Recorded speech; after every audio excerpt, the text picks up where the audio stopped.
기본적으로 저도 이제 그 진단에 대해서 동의를 하는데, 이제 이 경제 위기의 1막이 작년 가을부터 시작된 금융시장의 경색이었다면 그 이제 1막은 지나갔죠. 네.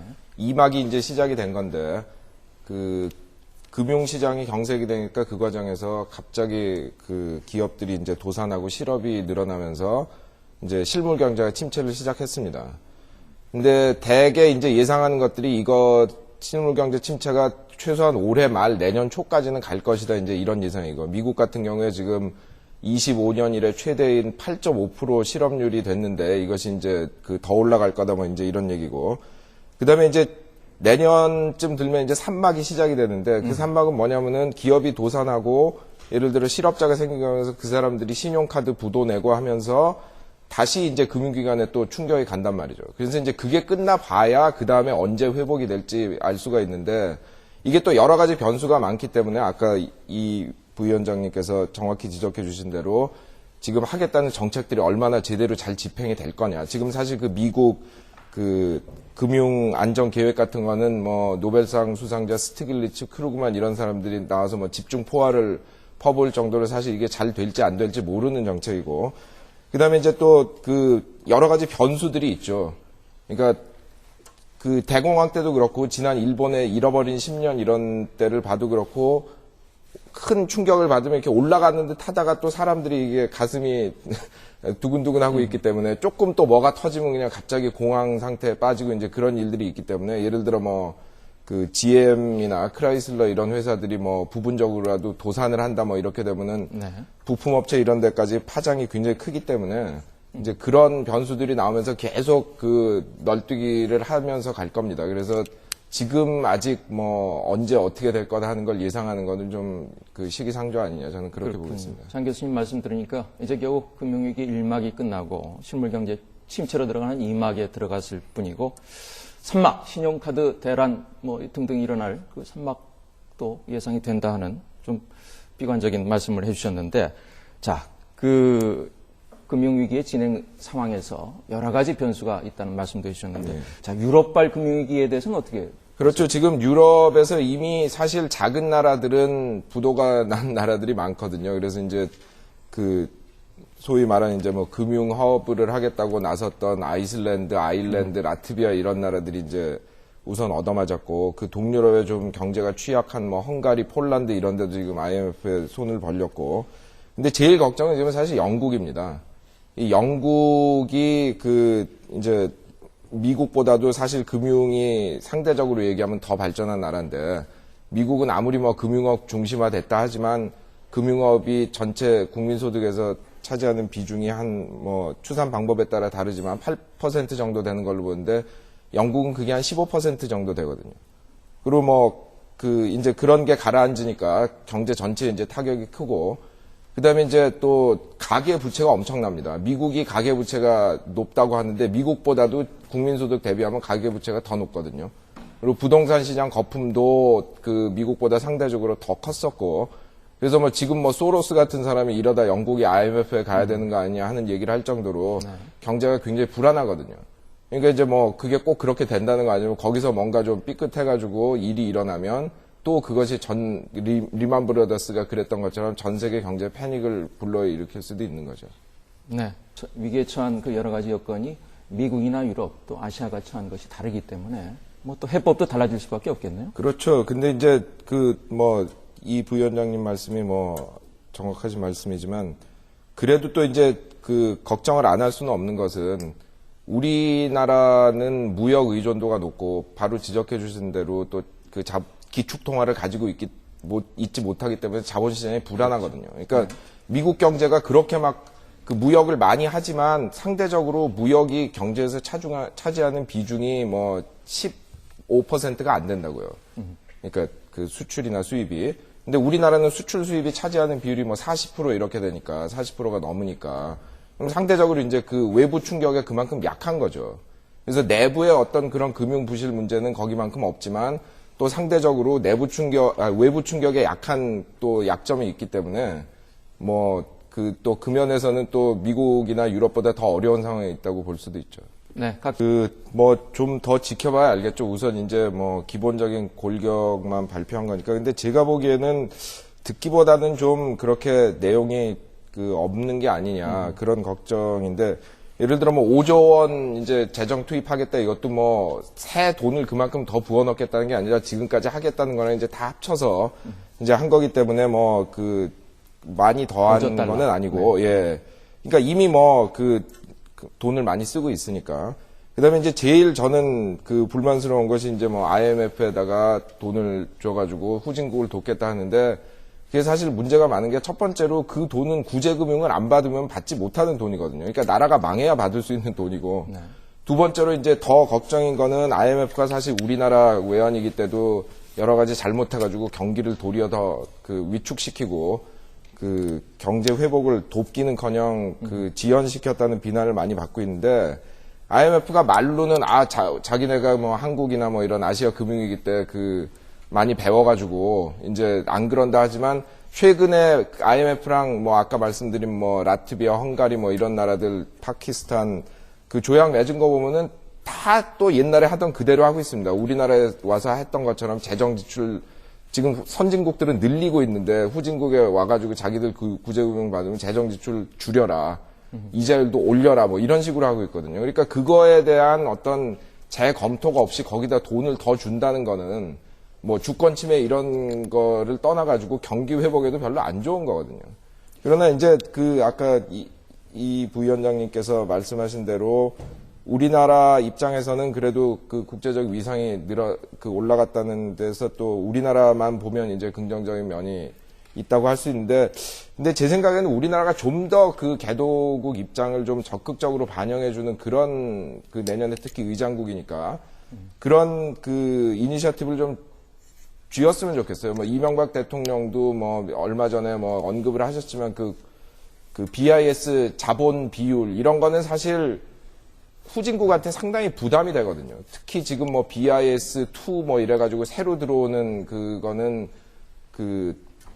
신용평가기관 신용 등급에 따라 이 자본 운영에 제약을 받기 때문에 상대적으로 신용 등급이 낮은 기업 같은 게 많은 후진국에 불리한 거고 또 이 자본 비율 규제가 말하자면 경기를 증폭시키는 역할을 합니다. 그러니까 이게 뭐냐면은 기본적으로 은행이 돈이 10이 있으면 그거에 12.5배, 125까지 빌려줄 수 있다 이제 그런 건데 이게 은행이 갖고 있는 돈이라는 게 자산인데 뭐 증권이 됐건 뭐 그런 자산 가치가 경기에 영향을 받아서 내려가면 은행은 할 수 없이 돈을 회수를 해야 된다고요.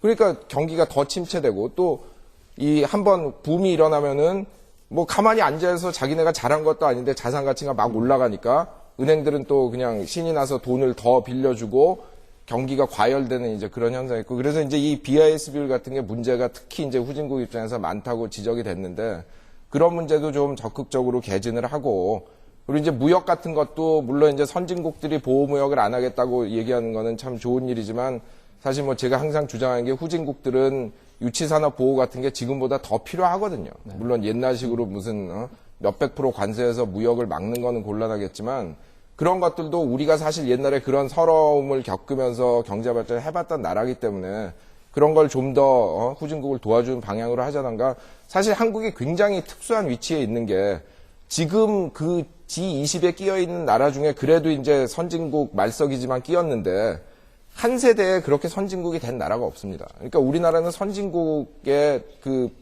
이 되면은 좋은 점도 알고 후진국의 고충도 아는 나라이기 때문에 그런 데서 정말 잘하면 진짜 위상이 올라갈 수 있는 그런 기회가 될 수도 있죠. 자, 그러니까 이제 흔히 논의를 할 때 착각들을 하는 것이 무역이 경제 발전에 중요하다. 그거는 뭐 절대적인 명제입니다. 왜냐하면 후진국 입장에서 무역을 해가지고 외환을 벌어서 선진국의 좋은 기계와 기술을 사지 않으면 경제 발전이 안 되거든요. 그래서 북한이 실패를 한 거고 말하자면 그런 걸 거부했기 때문에. 네. 그러나 제가 이제 항상 주장하는 거는 무역을 촉진하기 위해서 가장 좋은 게 자유무역이냐 하면은 꼭 그런 게 아니라는 거죠. 왜냐하면 후진국 입장에서는 실력을 길러서 나가야 그 다음에 벌어들이는 것이지 예를 들어 우리나라가 1960년대, 70년대 초까지만 해도 주요 수출품이라는 게 무슨 뭐 가발, 합판, 옷까지 뭐 이런 거였는데 그거를 넘어설 수 있었던 게 1970년대 중화학공업 그 엄청난 보호주의 정책이었거든요. 그걸 통해 가지고 그 고부가 가치 산업들을 육성했기 때문이거든요. 그러니까 제가 말하는 거는 항상 뭐 걸어 잠그고 있자 이런 얘기가 아니라 후진국일 땐 그런 게 필요하기 때문에 선진국이 되면은 자연히 그 보호를 낮춰야 되고 그러나 후진국 우리가 애들 학교 보내듯이 실력을 쌓아야 그 다음에 나가서 경쟁을 할 수 있는 거거든요. 그런 의미에서 이제 그런 그 경제발전 초기 단계에 그런 게 필요한 부분이 있는데 물론 이제 1960, 70년대 그런 거 이제 지나치게 한 나라들이 있습니다. 그래가지고 망한 나라들이 있는데 그거를 구조적으로 완전히 제약을 해가지고 말하자면은 그 아예 하지 마라 이렇게 한다는 거는 후진국의 경제 발전을 돕는 게 아니라는 거죠. 그래서 역설적으로 예를 들어 1978년에 등소평이 개혁을 할 때 소련식의 어떤 급진적인 개혁을 해가지고 자본주의를 채택을 했다면 지금 중국 경제가 그때 뭐 크기에 한 2배나 됐을 텐데 점진적으로 개방을 했기 때문에 지금 중국 경제가 옛날에 10배가 됐거든요. 그렇기 때문에 선진국도 사실 거기서 이익을 보는 겁니다. 그래서 제가 생각할 때는 이 무역이 중요하다는 거하고 자유무역을 해야 무역이 잘 된다는 건 조금 다른 얘기이기 때문에 후진국들한테는 그런 그 보호무역이 필요하다는 거죠. 그래도 그것을 감내해야 된다고 보시는지. 예, 그러니까 그 제가 주장하는 거는 그런 것이 단기적으로는 예를 들어 후진국한테 그 보호를 더하게 해주는 것이 단기적으로는 무역을 축소시킬 수 있지만 장기적으로는 그 나라들이 자기 발전 단계에 맞는 정책을 씀으로써 파이가 더 커진다는 거죠. 네네. 그래서 이제 그런 식으로 봐야 된다는 거고 그 다른 거보다도 지금 이제 걱정스러운 거는 선진국들이 사실 이제 그 자유무역 하겠다 이렇게 말은 외치는데 지금 보면 뭐 미국 자동차 구제금융, 영국 자동차 구제금융부터 해가지고 사실 눈에 보이지 않는 장벽을 많이 치고 있거든요. 그런 상황에서 그냥 겉으로 그냥 우리는 자유무역 한다 하고 또 힘이 있어가지고 할 수 있는 나라들은 보호하고 약한 나라들만 못하는 상황이 오는 것보다는 차라리 어느 정도 이런 큰 충격 하에서는 선진국마저도 보호무역이 어느 정도 필요할 수가 있는데 이런 때 그걸 계기를 삼아가지고 후진국들이 진짜 보호무역이 장기적인 관점에서 필요할 수 있다는 걸 인정을 하고 세계 그 무역 시스템을 다시 짜는 방향으로 나가야 된다는 거죠. 이제 장하정 교수님께 질문하겠습니다. 예. 저희가 작년 말부터 뭐 금융위기가 국가되고 난 뒤로 계속 새로운 시스템에 대한 논의를 해야 된다고 말이 있었지 않습니까? 예. 있었지만은 지금 이번에 G20 회의 같은 경우에도 좀 딴 건 의미는 경기 부양이라든지 보호주의는 어떤 상징적 의미가 크다 보지만 특히 IMF 확충이라든지 IMF를 더 이렇게 키우는 것에 대해서는 좀 성과라고 이야기하는데 선진국 위주로 그렇죠. 이야기하고 있는데 그럼 과연 IMF를 키우고 이거 정말 수정해서 이렇게 살리는 것이 정말 새로운 체제인 것인가? 그러면 기존 체제를 갖다가 그냥 그대로 관성을 뭐 가져가는 것인가? 또한 위기가 진행되면서 위기 보는지 미국의 달러가 오히려 존재 가치가 올라가지 않습니까? 그렇죠. 뭐 안전자산 선호 등에서. 참 그래서 역으로 신흥국가라든지 이런 국가들이 비중이 올라갈 줄 알았는데 오히려 더 이렇게 미국에 종속되고 있는 상황이 아닌가. 예. 그 다음에 부분적으로는 어떤 뭐랄까 자금 유입 같은 것도 그런 상황을 보여주고. 그렇죠. 예. 이런 상황에서 정말 우리가 이렇게 당분간 정말 이런 기존 뭐 달러 기존 통화에 의한 이런 체제를 갖다가 어느 정도 이렇게 우리 감수해야 되는 것인지 그리고 만약에 새로운 체제에 대한 논의가 있다면 어떤 방식으로 우리가 어떤 문제를 중요시하게 잡아서 물꼬를 타야 되는 것인지 거기에 대해서 설명해 주시면 좋겠습니다. 좋은 질문 감사합니다. 글쎄 IMF한테 돈을 더 주는 거는 기존 체제를 강화시키는 거지 새로운 체제를 키우는 게 아니거든요. 그러니까 요번 금융 위기가 나기 전까지 IMF가 엄청나게 인기가 없어졌습니다. 그러니까 나라마다 IMF하고 해보면은 경제가 더 안 되니까 이제 조금이라도 안 갈 수 있는 나라는 안 가버리는 거예요. 그래서 금융위기 직전이 되면은 IMF가 어떤 상황에 처했냐면은 맨날 그 후진국들 돌아다니면서 너희 균형 재정해라. 뭐 너희 지출이 수입보다 더 많지 않냐. 근데 나라들이 돈을 안 빌려가니까 IMF 자체가 재정 그 수지를 못 맞추는 상황에 처했습니다. 그래가지고 뭐 15% 감원을 하고 거의 없어질 위기에 처했거든요. 그러니까 아주 진짜 가난해가지고 자본시장에 못 나가는 나라들만 오니까 뭐 부도도 많이 나고 뭐 이런 거죠. 그러다가 이제 IMF가 여기서 기회를 잡은 겁니다. 그래가지고 그 돈을 더 달라고 해서 이제 키웠는데 물론 저는 뭐 IMF 월드뱅크 그 비판은 하지만 다자간 질서를 지지하는 사람이기 때문에 그런 기구가 있어야 된다고 생각하거든요. 그러나 이 기구에다 돈을 더 주려면 최소한 지금까지 했던 거에 대해서 명확히 반성도 하고 뭐 사과할 거 있으면 사과도 하고 그렇지 않습니까? 의사가 의료사고 내면은 감옥 가고 돈 물어주는 거거든요. IMF가 나라 경제 망쳐놓고 책임진 적이 한 번도 없어요. 그렇기 때문에 그런 여과 과정이 없이 거기다 돈만 더 준다는 거는 문제가 있다는 거죠. 그게 잘 되면 그런 기구에다 돈을 줘가지고 후진국을 돕는 게 맞는 겁니다. 그리고 이제 두 번째 말씀하신 그런 그 국제 통화 문제는 솔직히 뭐 이 국제 통화 문제는 제가 뭐 전문가는 아니라 뭐 그 좋은 얘기를 많이 못 드릴 것 같긴 한데 제 견해는 그렇습니다. 지금 한국을 포함해가지고 이제 기축 통화 뭐 달러, 유로, 뭐 옌 기축 통화를 가지지 않는 나라들은 저는 어느 정도는 자본 통제를 해야 된다고 봐요. 지금 우리나라가 2천억 불이라는 외환 보유고를 쌓아놓고 이게 뭐 왔다 갔다 하지만 뭐 세계 4위에서 6위 정도에 속하는 그 외환 보유고인데 언제 외환 위기가 날까 벌벌벌 떨고 있거든요. 바로 그 다른 나라 돈을 갖다 써야 된다는 그 문제 때문에. 근데 왜 그러냐면은 지금 당장은 자본시장의 그 국제금융시장의 경색이 돼가지고 거래량이 많이 줄었지만 그 이번 금융위기 나기 전에 1일 그 외환 거래량이 하루에 2조 달러입니다. 그러니까 우리나라가 갖고 있는 외환 보유고가 하루 거래량의 10%밖에 안 되는 거예요. 중국이 엄청나게 쌓아놓고 있다고 하지만 그게 2조 달러인데 중국도 하루거리입니다. 그러나 중국은 이제 그런 걱정을 안 하는 게 자기네는 자본 통제가 있거든요.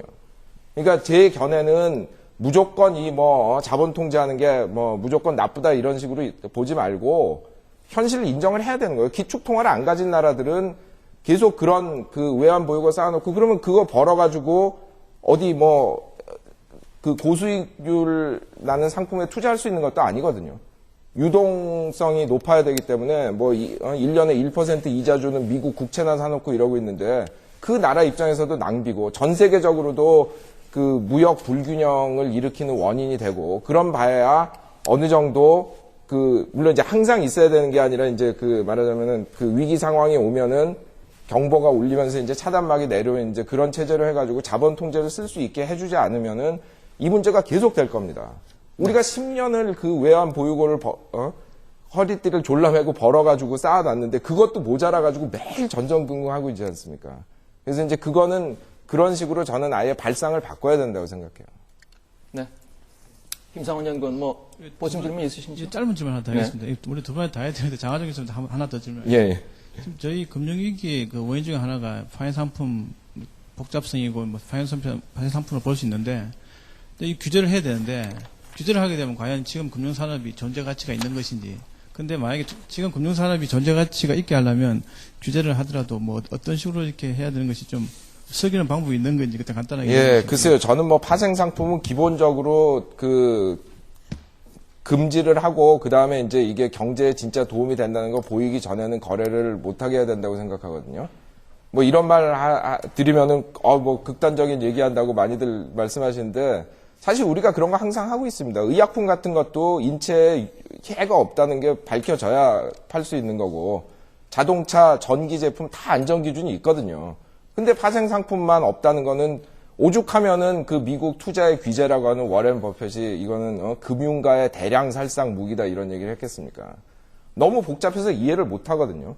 그러니까 한 가지만 말씀드리면 1997년 이제 아시아 외환위기 나고 98년에 러시아 위기가 났을 때 미국의 롱텀 캐피탈 매니지먼트라는 큰 헤지펀드가 망할 뻔해가지고 이거 망하면은 그 뭐 미국 금융 시스템 붕괴된다 그래서 연준위에서 12개 채권은행단 모아놓고 강제로 그 부채 출자 전환시켜가지고 구한 일이 있습니다. 근데 그 롱텀 캐피탈에 있는 파트너 중에 2명이 노벨상을 탄 경제학 수상자였는데 그 사람들이 바로 그 전에 파생 상품 가지고 노벨상을 탔어요.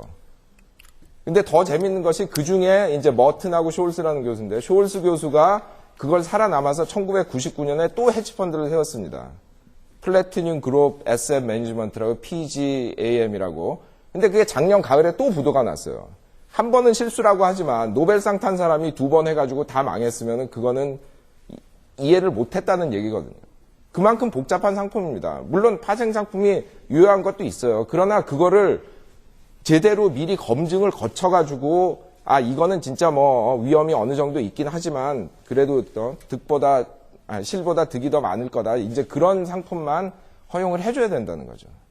어떻게 받아들이십니까? 예, 특히 뭐 그 금융기관 그 주택담보대출 이런 거에 대해서는 그 굉장히 동의하는데요. 우리나라는 그 담보대출이 그 주택 시가의 40~50% 정도로 규제를 했는데 미국이나 영국 보면은 100%, 110%까지 해줬습니다.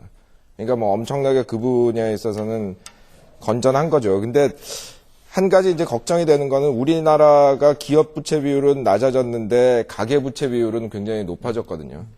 이게 뭐 그 노동시장이 불안해지고 여러 가지 이제 문제가 있었고, 그 다음에 이제 은행들이 과거에 비해서 이제 정책금융 제약도 안 받고 어떤 주주 이익에 호응을 해야 되니까 그 좀 위험한 기업 대출보다는 이제 그 소비자 대출로 가면서 이 가계부채가 지금 거의 국민소득의 90% 가까이 되는 영국, 미국 이런 데 이제 뭐 100%도 넘지만 뭐 상당히 높은 나라가 됐어요. 그래서 우리나라가 90년대 중반만 해도 그 가계 저축이 GDP의 20%, 25% 이렇게 돼서 뭐 세계에서 제일 저축 잘하는 나라라 그랬는데 이제 그 비율이 1% 정도로 떨어졌습니다. 뭐 미국하고 맞먹는 세계에서 저축 안 하는 나라가 돼버렸는데 그래서 그 가계 부채 문제가 있고 그 다음에 이제 그 과정에서 또 그 이제 은행들이 그 가계 대출에 이제 치중을 하다 보니까 중소기업들이 대출에 어려움을 많이 겪었거든요. 그러니까 1990년대 초만 해도 우리나라 은행 대출의 90%가량이 기업 대출이었는데 지금은 그 비율이 40% 정도로 떨어졌단 말이에요. 그래서 이제 중소기업들이 이제 그 상대적으로 체질이 약해져 있고, 그 다음에 이제 대기업들도 그렇게 부채 비율 낮추느라고 투자를 안 하면서 말하자면은 그 어떤 신세대 상품, 신세대 산업 같은 거를 그 육성하는데 과거에 비해서 좀 느려지지 않았나 이제 이런 문제도 있고 하기 때문에 뭐 기본적으로는 그 이 부위원장님 말씀대로 금융기관 건전성이나 재정 건전성 면에 있어서는 뭐 미국이나 영국 같은 데 비할 바는 아니지만 그런 식으로 또 우리도 지금 지난 10여 년 동안 쌓여온 또 취약점들이 있는 거죠. 뭐 편견이 어느 정도 있죠. 그러니까 제가 아직도 기억을 하는 게 1997년 외환위기 때 참 그 있었던 일인데 그 당시에 그 영국 파이낸셜 타임즈 특파원이 이제 보도를 하나 했는데 그때 이제 우리나라 그 주부들이 애국심에서 무슨 바르게 살기 운동 이런 거 해가지고 뭐 밥도 조금 담고 아껴서 먹자 뭐 이런 그 운동을 벌였어요. 근데 이 사람이 막 이제 비웃은 겁니다. 뭐 다 한국 아줌마들 무식해가지고 이 경기가 안 좋을 때 소비를 줄이면은 경기가 더 안 좋아지는데 뭐 그렇게 해놓고 뭐 몇 달락 지나가더니 뭐 한국 정부는 IMF가 시키는 대로 재정 지출도 삭감하고 그렇게 해야 된다고 하는 거예요. 그러니까 한국 아줌마들이 소비를 줄이면 그거는 무식한 거고 IMF가 소비를 줄이라고 해서 줄이면은 그거는 잘한다는 거 아닙니까? 그런 이중잣대가 있거든요. 그래서 사실 그 좀 삐딱하게 보는 시각이 없는 거는 아닙니다. 근데 사실 이제 뭐 그 경제 지표 같은 것이 뭐 꼭 뭐가 뭐 2 더하기 2는 4다 이렇게 나오는 식으로 꼭 맞는 게 이게 맞고 저거는 틀리고 이런 게 아니기 때문에 해석상에 좀 또 차이가 있을 수 있는 거죠. 그리고 이 부위원장님 말씀하신 대로 뭐 좀 이렇게 잘 속사정을 알지 않으면 모르는 지표들이 있는데 그런 것들은 그냥 뭐 한국 경제에 특별히 애정이 없는 사람들은 뭐 그런 걸 보겠어요. 그냥 뭐 표면적인 지표만 보고 넣었다 뺐다 하는 거고. 그래서 이제 제가 생각하는 거는 또 아까 이제 했던 얘기로 돌아가는데 왜 우리가 이렇게 그냥 외신 보도 하나에 벌벌 떨어야 되는가. 그게 우리 지금 조건에 맞지 않게 자본시장이 지나치게 개방이 돼서 그런 게 아닌가. 뭐 그 일일이 그거 다 대응할 수도 없는 거고. 그 뭐 또 오해를 한다면 어떻게 하겠어. 아까 이 부위원장이 말씀하신 대로 뭐 너희가 잘 됐건 못 됐건 간에 우리는 급하니까 빼가야 된다 뭐 이래버리면 그만이거든요. 그래서 그런 말하자면 약소국으로서 지금 그 서름을 겪고 있는 거라고 해야겠죠. 이제 뭐 다만 바라는 거는 그 하는 내용을 뭘 할 거냐 이제 그런 건데 예를 들어 제가 보기에는 1960, 70년대 같으면은 재정 확대를 한다면은 그 뭐 길 닦고 뭐 이런 사회 간접 자본 확충이 더 중요했지만 제가 보기엔 지금 우리나라 발전 단계에서는 그거보다는 사회 복지 확충 같은 걸 통해 가지고 국민 생활 안정시켜주고 지금 우리나라 고용이 사실 극도로 불안해지면서 비정규직 그 비율이 올라가고 정규직도 뭐 4, 5정인이 5, 6도로 해가지고 고용이 극도로 불안하지 않습니까? 그런데 사회 안전망은 잘 안 돼 있단 말이죠. 그래서 사람들이 굉장히 소극적이 됐어요. 그러니까 지금 우리나라에서 갑자기 지난 10여 년 동안 공부 잘하는 거의 모든 학생들이 의대나 법대를 가서 의사나 변호사가 되겠다고 하는데 물론 의사, 변호사 중요한 직업입니다. 그리고 저는 특히 현대의학의 혜택을 받아서 수술을 받아서 2번이나 죽을 목숨을 건진 사람이기 때문에 의사가 저는 사실 제일 고마운 사람이에요. 그렇지만 어느 나라도 의사가 인기가 있지만 우리나라처럼 상위권 학생 90%가 의사가 되겠다는 나라는 없거든요. 그게 얼마나 우리 국민들이 지금 고용 불안에 시달리고 있는가. 그리고 그것이 얼마나 우리나라의 인적 자원을 잘못되게 배분하고 있는가 이런 걸 고려할 때 제가 보기에 지금 우리가 재정을 확대한다면은 사회 안전망 확충하고 그 어떤 그 노동자 재교육 시스템 같은 거 만들고 해가지고 국민들이 더 진취적으로 살 수 있게 해줘야 됩니다. 사실 재밌는 것이 예를 들어 우리가 생각할 때 유럽이 전반적으로 더 이렇게 좀 규제가 많으니까 미국보다 자유무역을 더 싫어할 것 같지만 유럽 사람은 별로 신경 안 써요. 왜냐하면은 거기는 복지국가가 돼 있기 때문에 자기 직장을 잃어도 인생이 끝나는 게 아니거든요. 일단 밥 먹고 살게 해주고 재교육 시켜주고 취직시켜주기 때문에. 근데 미국 같은 경우는 왜 그렇게 자동차 산업 노동자들이 맨날 데모를 하냐면 자기 직장을 잃으면 하다못해 의료보험도 없습니다. 그러니까 도리어 국민들이 더 소극적이 되고 더 이렇게 그 개방을 반대하는 거예요. 그러니까 우리나라가 개방을 하기 위해서라도 그런 걸 강화해야 되는 처지인데 바로 이런 때 그런 거를 할 기회가 아니냐. 그래서 재정 정책을 확대하는 건 맞지만 지금 제가 보기에는 그 사회 간접 자본보다는 복지 지출 확대가 더 맞는 방향이 아닌가 그렇게 생각합니다. 일본이 사실 잃어버린 10년 그거 하면서 재정 적자 늘리면서 엄청나게 사회 간접 자본에 투자했는데 지금 뭐 쓰지 않는 체육관부터 뭐 굉장히 그게 문제가 많거든요. 그러니까 뭐 신중하게 하시겠지만 뭐 정부에서 그런 걸 저는 뭐 아무렇게나 그냥 한다고 생각하지는 절대 않습니다. 신중하게 하시겠지만 그 비중을 좀 그 너무 강조하는 것이 아니냐 그런 생각이 들어서 말씀을 드렸고 그리고 이제 사회복지 지출을 늘리는 것은 물론 이제 그 지출을 늘리려면 세금을 그만큼 늘려야죠. 그렇지만 지금 당장 그 뭐 늘리면은 그 다음에 세금을 안 걷겠다 이런 얘기를 할 수는 없는 거고 국민들한테 그걸 합의를 얻어내야 되는 겁니다. 뭐 경기 부양이 목적이라면은 저소득층일수록 그 소득 그 한계 소비율이 높기 때문에 가난한 사람들한테 돈을 많이 푸는 게 사실 그 더 좋은 방법이거든요. 근데 지금 정부는 이제 그거를 그 말하자면 고소득층에 감세를 해주고 그게 내려가기를 바라는 건데 그게 뭐 꼭 안 된다는 거 아니지만 되려면 상당히 시간이 걸리는 방법이기 때문에 단기적으로는 이런 것이 경기 부양에는 더 효과적일 수도 있죠. 네.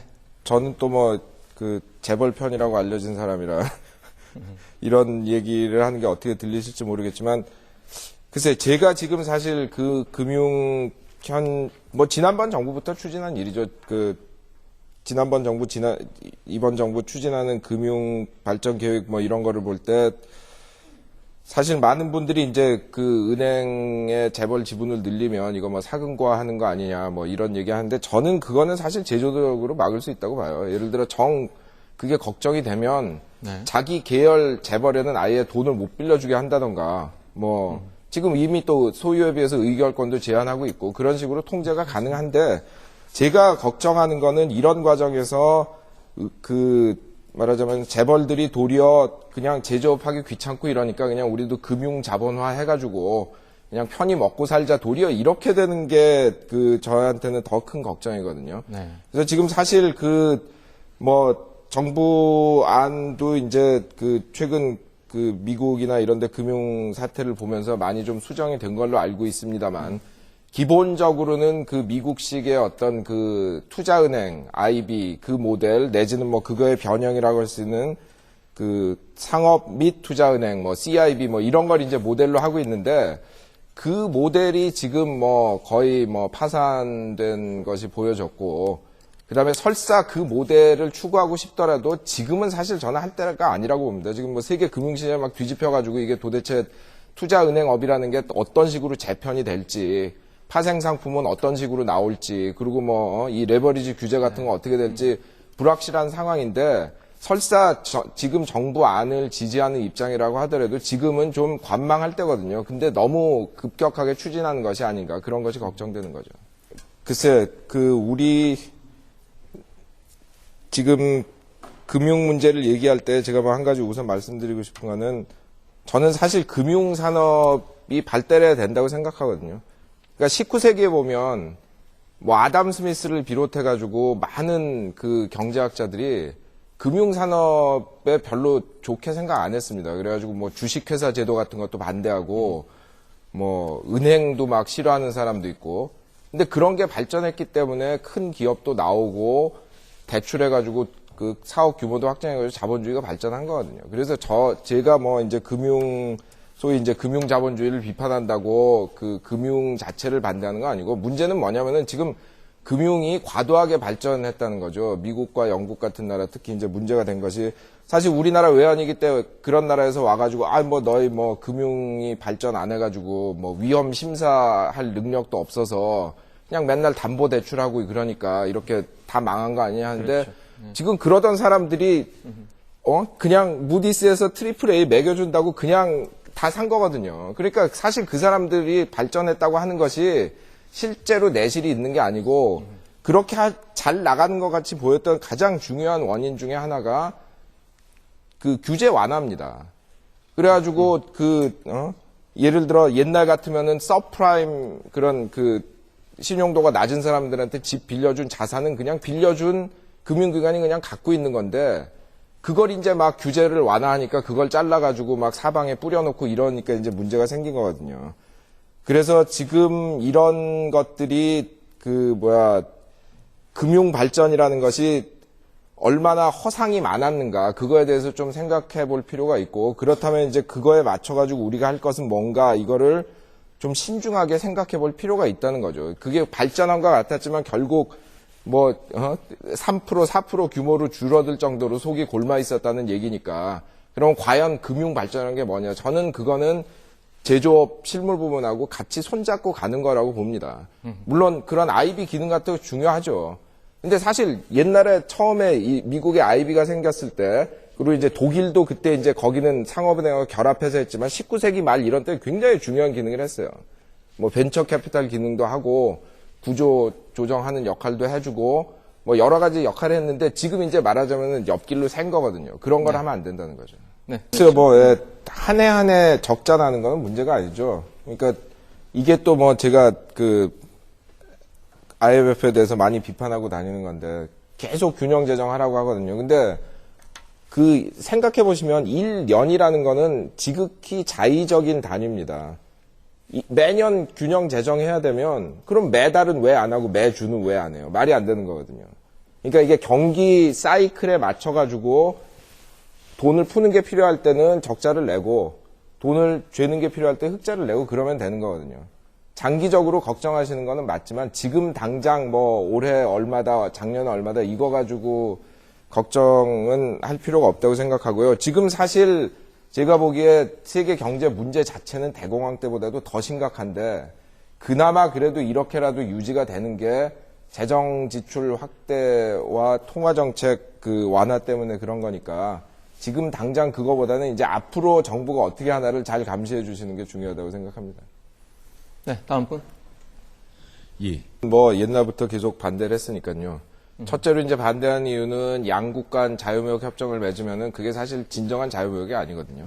그러니까 우리가 미국하고 자유무역 협정을 맺어서 미국 소고기하고 미국 자동차에 대한 관세를 내려주면 그거는 호주 소고기하고 독일 자동차에 대해서 차별을 하는 겁니다. 그래서 사실 그 자유무역 이론가로 유명한 콜롬비아 대학의 그 인도 출신 바구아티 교수도 이 양국 간 자유무역 협정은 자유무역이 아니다 이제 얘기하는 거고요. 그거보다도 이제 제가 우려하는 거는 사실 비슷한 나라끼리 자유무역을 하면 좋습니다. 그게 이제 그 유럽연합 같은 것이 그런 거에 큰 이익을 본 거고. 근데 이제 제가 질문하는 거는 과연 우리나라가 미국이나 EU 같은 선진국들하고 해가지고 그 이득을 볼 만한 위치에 있는 나라인가.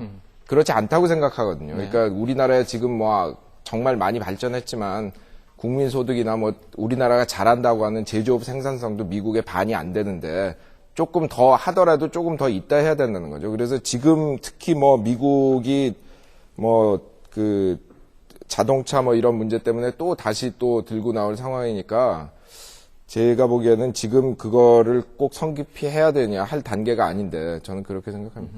뭐 우리가 손해보면 왜 미국이 반대하냐 그거는 뭐 간단한 답은 미국 자동차나 쇠고기 같은 데 로비가 세기 때문에 미국이 이제 그 자기네가 손해를 본다고 생각하거나 더 얻을 분야가 있다고 생각하는 데서 이제 적극적으로 뛰니까 그런 거라고 생각하고 하더라도 그 과정에서 손해보는 사람에 대한 보상 대책이 충분히 마련이 돼야 되거든요. 그러니까 경제학 이론으로 하면은 그 얻는 사람이 얻는 것이 잃는 사람이 잃는 것보다 많으면 보상이 가능하기 때문에 해야 된다 이렇게 돼 있는데 문제는 그 보상이 제대로 안 이루어지면은 뭐 그 강자가 약자한테 그냥 우리 잘 살아야겠으니까 너희 희생해야 된다는 거죠. 그래서 그거를 협상을 시작을 할 때 설사 하더라도 제대로 만들어 놓고 했어야 되는데 그런 장치가 없기 때문에 그런 것부터 다시 만들고 해야 되는 거 아니냐. 물론 저는 시기상조라고 생각하지만 하더라도 그런 게 필요하다는 거죠. 예, 뭐 저는 말하자면은 그 정도를 가야 된다고 생각하는데 지금 그런 의식이 팽배해 있거든요. 그러니까 뭐 이 제조업은 중국이 또 쫓아오니까 힘들고 그러니까 빨리 그냥 금융산업 같은 데로 도망가자. 근데 그런 말씀을 하시는 분들한테 제가 던지는 질문은 아니 왜 쫓아오는 사람만 무섭고 도망가는 사람은 안 무섭습니까? 그거 금융산업 뚫고 들어간다는 거 그것도 보통 일이 아니거든요. 물론 우리나라 금융을 어느 정도 더 발전시킬 필요는 있지만 지금 잘하는 것까지 버리면서 가면 안 되거든요. 그래서 지금 우리한테 중요한 거는 지난 외환위기 이후 10년 동안 이제 뭐 좋은 이유 나쁜 이유로 경제 체제가 많이 바뀌었는데 그 과정에서 점점 그 기업들이 투자에 대해서 소극적이 되고 그 기술 개발 같은 것도 지금 굉장히 그 옛날에 비해서 그 상대적으로 좀 그 감속이 되고 이런 상황이기 때문에 다시 한번 우리가 잘하는 그런 제조업 분야 그리고 앞으로 우리가 더 잘 발전시킬 수 있는 그런 분야에 중점을 둬야 된다고 생각합니다. 그 금융이라던가 서비스업을 가지고 경제를 움직이는데 한계가 있기 때문에 이미 그 한계가 뭐 그렇게 잘 나간다던 미국, 영국에서 다 보여줬던 거고 그런 면에서 금융업을 더 발전시키는 건 좋지만 있는 것까지 버리면서 뭐 사실 우리나라가 지금 뭐 금융 허브 한다 하고 지난 정권부터 낭비한 에너지를 기술 개발하고 신상품 개발, 신시장 개척에 투자를 했으면은 상당한 효과를 거뒀을 거예요. 근데 그러지 못했거든요. 그래서 다시 기본으로 돌아가야 되는 것이 아니냐, 저는 그렇게 생각합니다. 뭐 그냥 한마디로 요약하자면 그 단기적인 효과보다는 장기적인 성장 여력 키우는 것이 중요하고 그다음에 그 과정에서 사회 통합이 중요합니다. 그것이 잘 돼야 장기적으로도 나라가 잘 되는 거죠. 그러니까 흔히들 생각할 때 이 사회 통합 한답시고 무슨 뭐 복지국가 만들고 이러면 망한다 뭐 이렇게 얘기하는데 그 미국이 금융산업으로 잘 나간다고 얘기하던 1990년대, 2000년대에도 미국보다 핀란드, 스웨덴 같이 세금 50% 걷는 나라 국민소득 대비 세금 50% 걷는 나라의 성장률이 높았거든요. 그 나라들이 뭐 꼭 우리가 그 나라들을 따라야 된다 이런 의미는 아니지만 사회 통합의 중요성에 대한 어떤 시사성을 주는 거죠. 사회 통합을 생산적으로 잘 조직을 하면 그것이 경제 발전에도 도움이 되고 개방에도 도움이 된다는 거죠. 논의가 있다면 어떤 방식으로 우리가 어떤 문제를 중요시하게 잡아서 물꼬를 타야 되는 것인지 거기에 대해서 설명해 주시면 좋겠습니다. 좋은 질문 감사합니다. 글쎄 IMF한테 돈을 더 주는 거는 기존 체제를 강화시키는 거지 새로운 체제를 키우는 게 아니거든요. 그러니까 요번 금융 위기가 나기 전까지 IMF가 엄청나게 인기가 없어졌습니다. 그러니까 나라마다 IMF하고 해보면은 경제가 더 안 되니까 이제 조금이라도 안 갈 수 있는 나라는 안 가버리는 거예요. 그래서 금융위기 직전이 되면은 IMF가 어떤 상황에 처했냐면은 맨날 그 후진국들 돌아다니면서 너희 균형 재정해라. 뭐 너희 지출이 수입보다 더 많지 않냐. 근데 나라들이 돈을 안 빌려가니까 IMF 자체가 재정 수지를 못 맞추는 상황에 처했습니다. 그래가지고 뭐 15% 감원을 하고 거의 없어질 위기에 처했거든요. 그러니까 아주 진짜 가난해가지고 자본시장에 못 나가는 나라들만 오니까 뭐 부도도 많이 나고 뭐 이런 거죠. 그러다가 이제 IMF가 여기서 기회를 잡은 겁니다. 그래가지고 돈을 더 달라고 해서 이제 키웠는데, 물론 저는 뭐 IMF 월드뱅크 비판은 하지만 다자간 질서를 지지하는 사람이기 때문에 그런 기구가 있어야 된다고 생각하거든요. 그러나 이 기구에다 돈을 더 주려면 최소한 지금까지 했던 거에 대해서 명확히 반성도 하고 뭐 사과할 거 있으면 사과도 하고, 그렇지 않습니까? 의사가 의료사고 내면은 감옥 가고 돈 물어주는 거거든요. IMF가 나라 경제 망쳐놓고 책임진 적이 한 번도 없어요. 그렇기 때문에 그런 여과 과정이 없이 거기다 돈만 더 준다는 거는 문제가 있다는 거죠. 그게 잘 되면 그런 기구에다 돈을 줘가지고 후진국을 돕는 게 맞는 겁니다. 그리고 이제 두 번째 말씀하신 그런 국제 통화 문제는, 솔직히 뭐 이 국제 통화 문제는 제가 뭐 전문가는 아니라 뭐 좋은 얘기를 많이 못 드릴 것 같긴 한데, 제 견해는 그렇습니다. 지금 한국을 포함해가지고 이제 기축통화, 뭐 달러, 유로, 뭐 옌, 기축통화를 가지지 않는 나라들은 저는 어느 정도는 자본 통제를 해야 된다고 봐요. 지금 우리나라가 2천억 불이라는 외환 보유고를 쌓아놓고 이게 뭐 왔다 갔다 하지만 뭐 세계 4위에서 6위 정도에 속하는 외환 보유고인데, 언제 외환 위기가 날까 벌벌벌 떨고 있거든요. 바로 다른 나라 돈을 갖다 써야 된다는 그 문제 때문에. 근데 왜 그러냐면은 지금 당장은 자본시장의 국제 금융시장의 경색이 돼가지고 거래량이 많이 줄었지만, 이번 금융위기 나기 전에 일일 외환 거래량이 하루에 2조 달러입니다. 그러니까 우리나라가 갖고 있는 외환 보유고가 하루 거래량의 10%밖에 안 되는 거예요. 중국이 엄청나게 쌓아놓고 있다고 하지만 그게 2조 달러인데 중국도 하루거리입니다. 그러나 중국은 이제 그런 걱정을 안 하는 게 자기네는 자본 통제가 있거든요.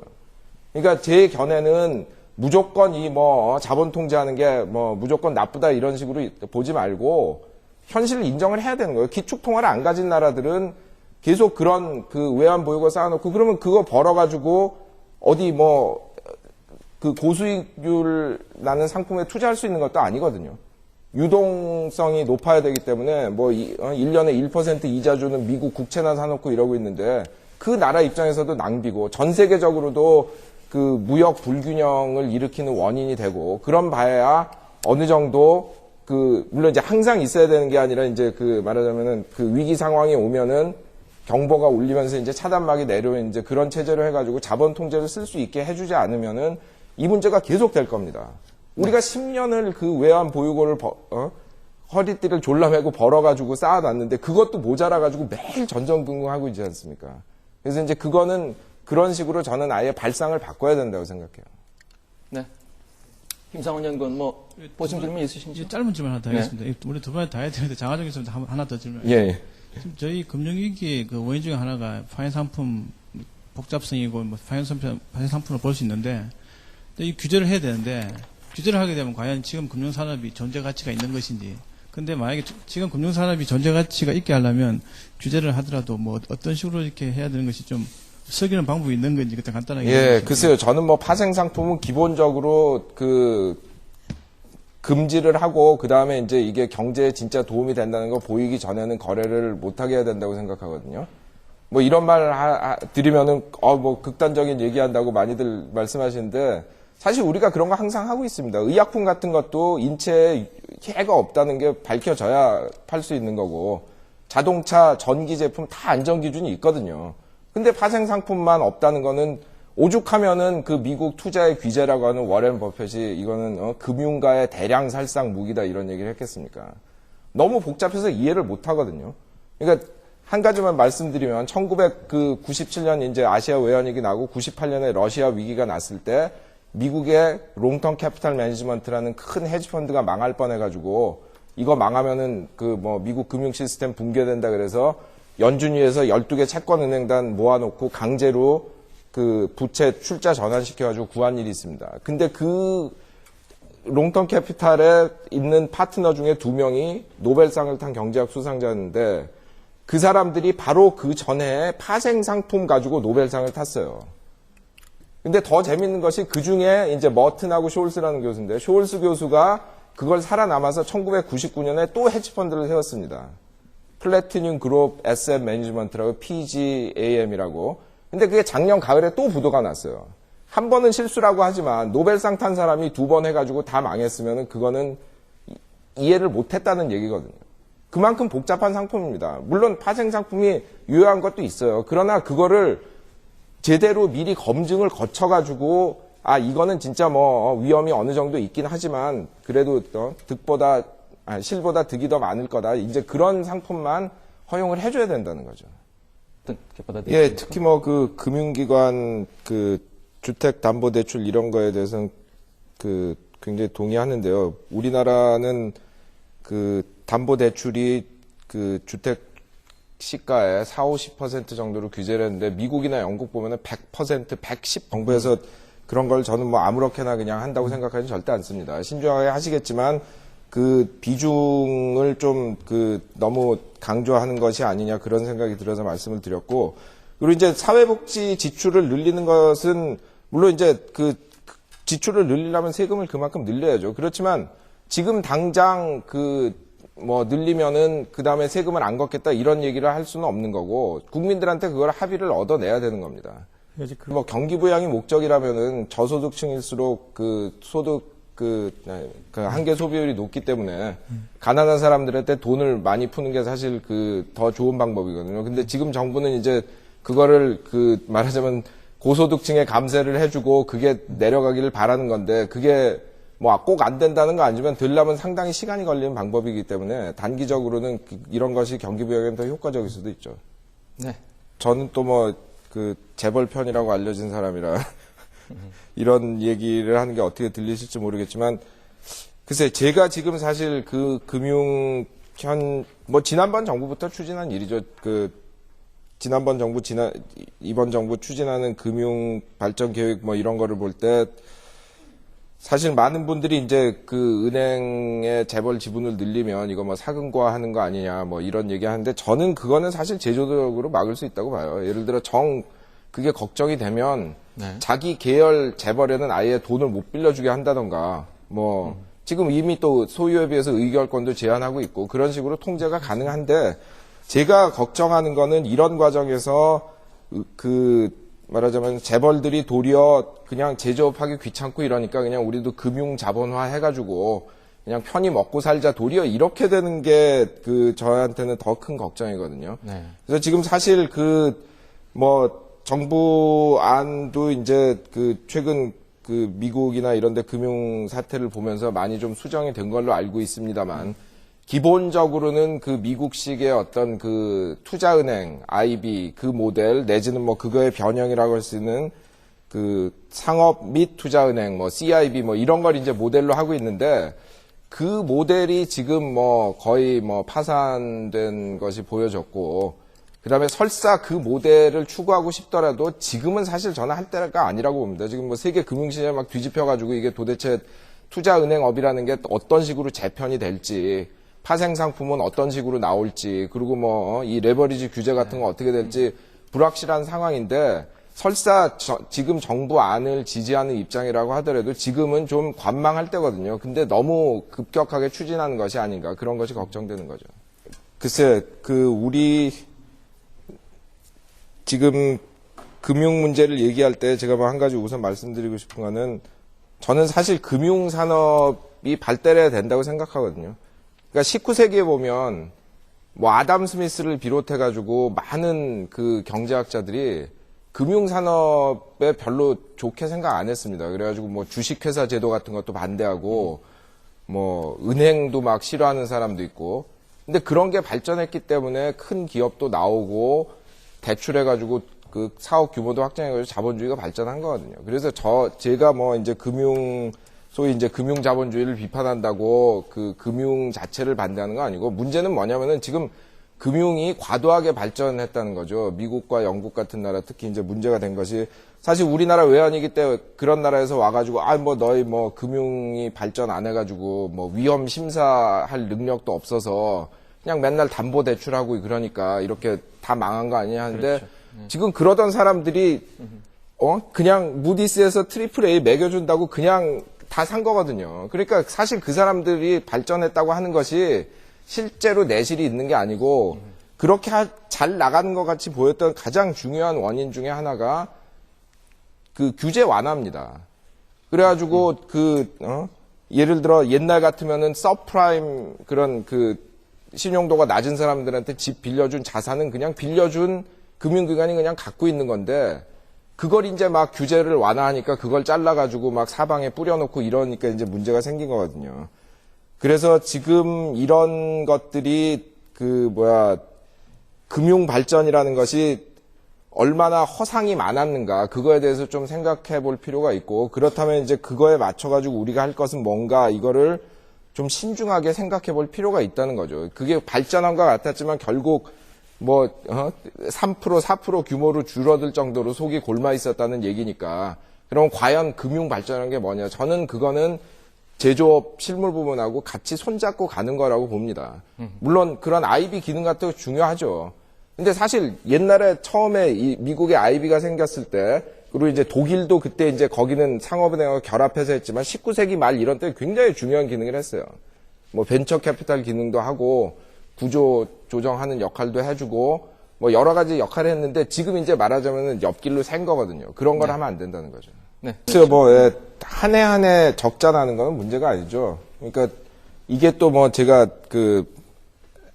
IMF에 대해서 많이 비판하고 다니는 건데 계속 균형 재정하라고 하거든요. 근데 생각해 보시면 1년이라는 거는 지극히 자의적인 단위입니다. 매년 균형 재정해야 되면 그럼 매달은 왜 안 하고 매주는 왜 안 해요? 말이 안 되는 거거든요. 그러니까 이게 경기 사이클에 맞춰가지고 돈을 푸는 게 필요할 때는 적자를 내고 돈을 죄는 게 필요할 때 흑자를 내고 그러면 되는 거거든요. 장기적으로 걱정하시는 거는 맞지만 지금 당장 올해 얼마다 작년에 얼마다 이거 가지고 걱정은 할 필요가 없다고 생각하고요. 지금 사실 제가 보기에 세계 경제 문제 자체는 대공황 때보다도 더 심각한데 그나마 그래도 이렇게라도 유지가 되는 게 재정 지출 확대와 통화 정책 완화 때문에 그런 거니까 지금 당장 그거보다는 이제 앞으로 정부가 어떻게 하나를 잘 감시해 주시는 게 중요하다고 생각합니다. 네, 다음 분. 예. 옛날부터 계속 반대를 했으니까요. 첫째로 이제 반대한 이유는 양국 간 자유무역 협정을 맺으면은 그게 사실 진정한 자유무역이 아니거든요. 그러니까 우리가 미국하고 자유무역 협정을 맺어서 호국 입장을 좀 적극적으로 반영해주는 그런 내년에 특히 의장국이니까 그런 이니셔티브를 좀 쥐었으면 좋겠어요. 이명박 대통령도 얼마 전에 언급을 하셨지만 BIS 자본 비율 이런 거는 사실 후진국한테 상당히 부담이 되거든요. 특히 지금 BIS2 이래가지고 새로 들어오는 그거는 신용평가기관 신용 등급에 따라 이 자본 운영에 제약을 받기 때문에 상대적으로 신용 등급이 낮은 기업 같은 게 많은 후진국에 불리한 거고 또 이 자본 비율 규제가 말하자면 경기를 증폭시키는 역할을 합니다. 그러니까 이게 뭐냐면은 기본적으로 은행이 돈이 10이 있으면 그거에 12.5배, 125까지 빌려줄 수 있다. 이제 그런 건데 이게 은행이 갖고 있는 돈이라는 게 자산인데 증권이 됐건 그런 자산 가치가 경기에 영향을 받아서 내려가면 은행은 할 수 없이 돈을 회수를 해야 된다고요.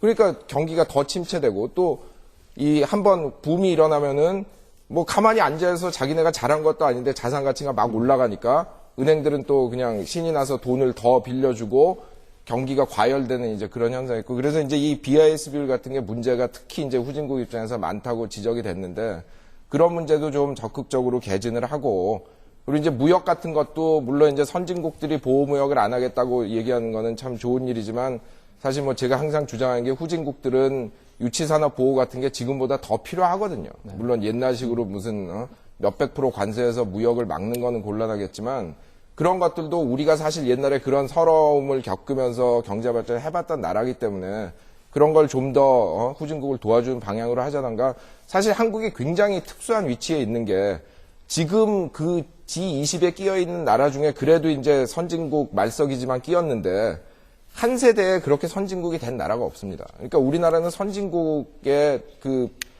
되면은 좋은 점도 알고 후진국의 고충도 아는 나라이기 때문에 그런 데서 정말 잘하면 진짜 위상이 올라갈 수 있는 그런 기회가 될 수도 있죠.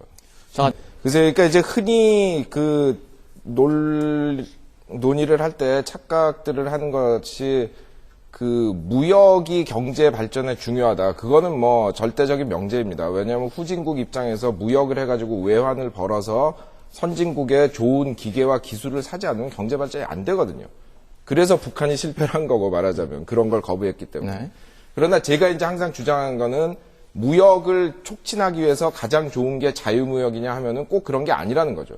왜냐하면 후진국 입장에서는 실력을 길러서 나가야 그 다음에 벌어들이는 것이지 예를 들어 우리나라가 1960년대, 70년대 초까지만 해도 주요 수출품이라는 게 무슨 뭐 가발, 합판, 옷까지 이런 거였는데 그거를 넘어설 수 있었던 게 1970년대 중화학공업 엄청난 보호주의 정책이었거든요. 그걸 통해 가지고 고부가 가치 산업들을 육성했기 때문이거든요.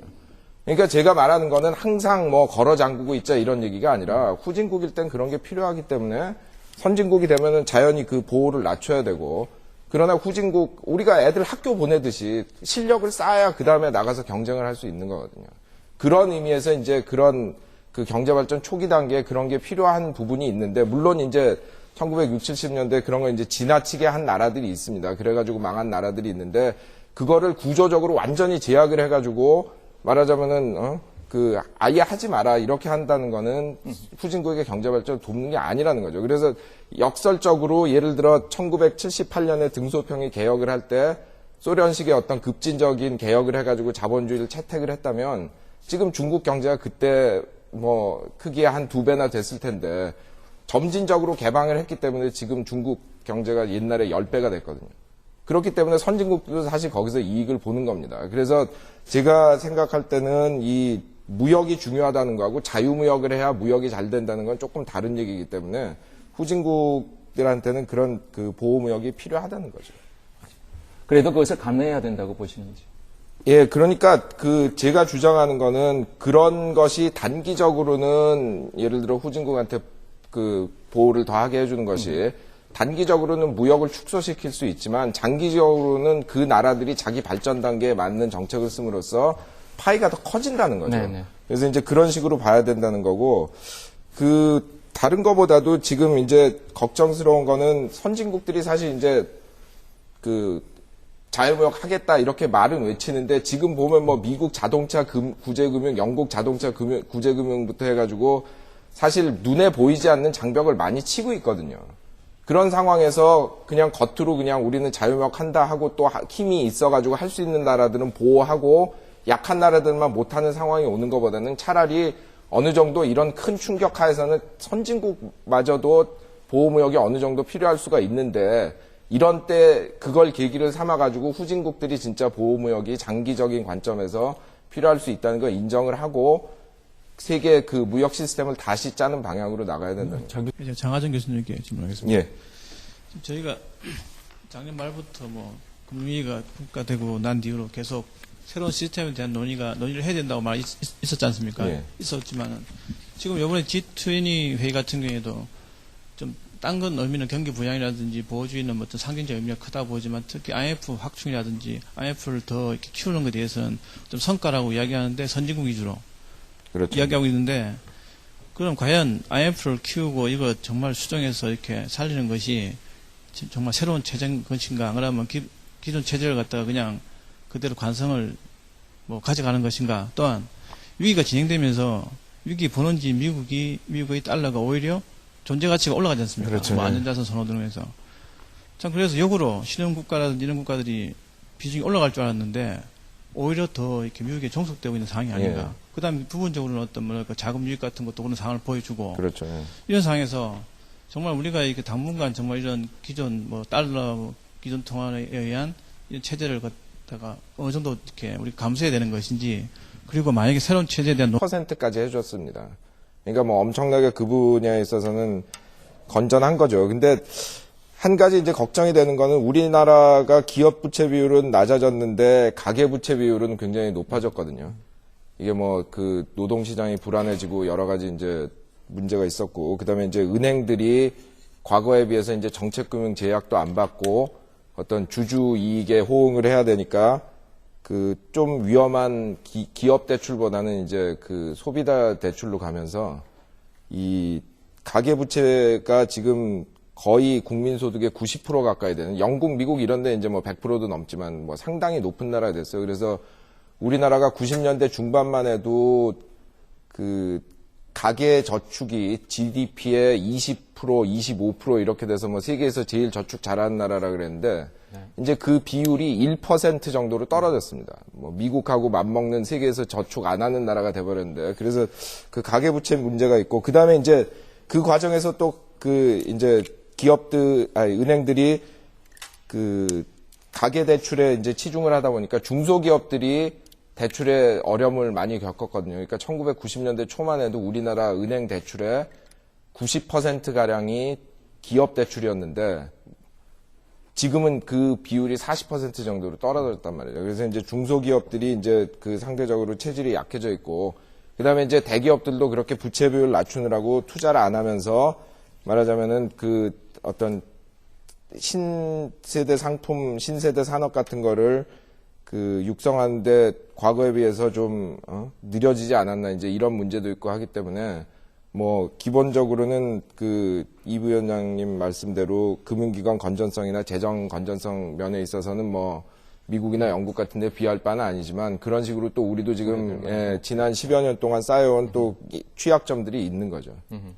뭐 편견이 어느 정도 있죠. 그러니까 제가 아직도 기억을 하는 게 1997년 외환위기 때 참 그 있었던 일인데 그 당시에 그 영국 파이낸셜 타임즈 특파원이 이제 보도를 하나 했는데 그때 이제 우리나라 그 주부들이 애국심에서 무슨 바르게 살기 운동 이런 거 해가지고 뭐 밥도 조금 담고 아껴서 먹자 뭐 이런 그 운동을 벌였어요. 근데 이 사람이 막 이제 비웃은 겁니다. 뭐 다 한국 아줌마들 무식해가지고 이 경기가 안 좋을 때 소비를 줄이면은 경기가 더 안 좋아지는데 뭐 그렇게 해놓고 뭐 몇 달락 지나가더니 뭐 한국 정부는 IMF가 시키는 대로 재정 지출도 삭감하고 그렇게 해야 된다고 하는 거예요. 그러니까 한국 아줌마들이 소비를 줄이면 그거는 무식한 거고 IMF가 소비를 줄이라고 해서 줄이면은 그거는 잘한다는 거 아닙니까? 그런 이중잣대가 있거든요. 그래서 사실 그 좀 삐딱하게 보는 시각이 없는 거는 아닙니다. 근데 사실 이제 뭐 그 경제 지표 같은 것이 뭐 꼭 뭐가 뭐 2 더하기 2는 4다 이렇게 나오는 식으로 꼭 맞는 게 이게 맞고 저거는 틀리고 이런 게 아니기 때문에 해석상에 좀 또 차이가 있을 수 있는 거죠. 그리고 이 부위원장님 말씀하신 대로 뭐 좀 이렇게 그 잘 속사정을 알지 않으면 모르는 지표들이 있는데 그런 것들은 그냥 뭐 한국 경제에 특별히 애정이 없는 사람들은 뭐 그런 걸 보겠어요. 그냥 뭐 표면적인 지표만 보고 넣었다 뺐다 하는 거고. 그래서 이제 제가 생각하는 거는 또 아까 이제 했던 얘기로 돌아가는데 왜 우리가 이렇게 그냥 외신 보도 하나에 벌벌 떨어야 되는가. 그게 우리 지금 조건에 맞지 않게 자본시장이 지나치게 개방이 돼서 그런 게 아닌가. 뭐 그 일일이 그거 다 대응할 수도 없는 거고 그 뭐 또 오해를 한다면 어떻게 하겠어. 아까 이 부위원장이 말씀하신 대로 뭐 너희가 잘 됐건 못 됐건 간에 우리는 급하니까 빼가야 된다 뭐 이래버리면 그만이거든요. 그래서 그런 말하자면 약소국으로서 지금 그 서름을 겪고 있는 거라고 해야겠죠. 근데 뭐 다만 바라는 거는 그 하는 내용을 뭘 할 거냐 이제 그런 건데 예를 들어 제가 보기에는 1960, 70년대 같으면은 재정 확대를 한다면은 그 뭐 길 닦고 뭐 이런 사회 간접 자본 확충이 더 중요했지만 제가 보기엔 지금 우리나라 발전 단계에서는 그거보다는 사회 복지 확충 같은 걸 통해 가지고 국민 생활 안정시켜주고 지금 우리나라 고용이 사실 극도로 불안해지면서 비정규직 그 비율이 올라가고 정규직도 뭐 4, 5정인이 5, 6도로 해가지고 고용이 극도로 불안하지 않습니까? 그런데 사회 안전망은 잘 안 돼 있단 말이죠. 그래서 사람들이 굉장히 소극적이 됐어요. 그러니까 지금 우리나라에서 갑자기 지난 10여 년 동안 공부 잘하는 거의 모든 학생들이 의대나 법대를 가서 의사나 변호사가 되겠다고 하는데 물론 의사, 변호사 중요한 직업입니다. 그리고 저는 특히 현대의학의 혜택을 받아서 수술을 받아서 2번이나 죽을 목숨을 건진 사람이기 때문에 의사가 저는 사실 제일 고마운 사람이에요. 그렇지만 어느 나라도 의사가 인기가 있지만 우리나라처럼 상위권 학생 90%가 의사가 되겠다는 나라는 없거든요. 그게 얼마나 우리 국민들이 지금 고용 불안에 시달리고 있는가. 네. 그리고 그것이 얼마나 우리나라 인적 자원을 잘못되게 배분하고 있는가 이런 걸 고려할 때 제가 보기에 지금 우리가 재정을 확대한다면은 사회 완전망 확충하고 그 어떤 그 노동자 재교육 시스템 같은 거 만들고 해가지고 국민들이 더 진취적으로 살 수 있게 해줘야 됩니다. 사실 재밌는 것이 예를 들어 우리가 생각할 때 유럽이 전반적으로 더 이렇게 좀 규제가 많으니까 미국보다 자유무역을 더 싫어할 것 같지만 유럽 사람은 별로 신경 안 써요. 왜냐하면은 거기는 복지국가가 돼 있기 때문에 자기 직장을 잃어도 인생이 끝나는 게 아니거든요. 일단 밥 먹고 살게 해주고 재교육 시켜주고 취직시켜주기 때문에. 근데 미국 같은 경우는 왜 그렇게 자동차 산업 노동자들이 맨날 데모를 하냐면 자기 직장을 잃으면 하다못해 의료보험도 없습니다.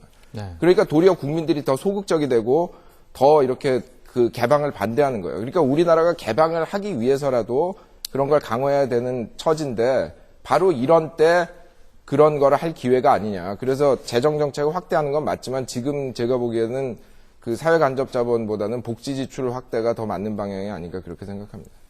일본이 사실 잃어버린 10년 그거 하면서 재정 적자 늘리면서 엄청나게 사회 간접 자본에 투자했는데 지금 뭐 쓰지 않는 체육관부터 뭐 굉장히 그게 문제가 많거든요. 그러니까 뭐 신중하게 하시겠지만 뭐 기본적으로 저도 이제 그 진단에 대해서 동의를 하는데 이제 이 경제 위기의 1막이 작년 가을부터 시작된 금융시장의 경색이었다면 그 이제 1막은 지나갔죠. 네.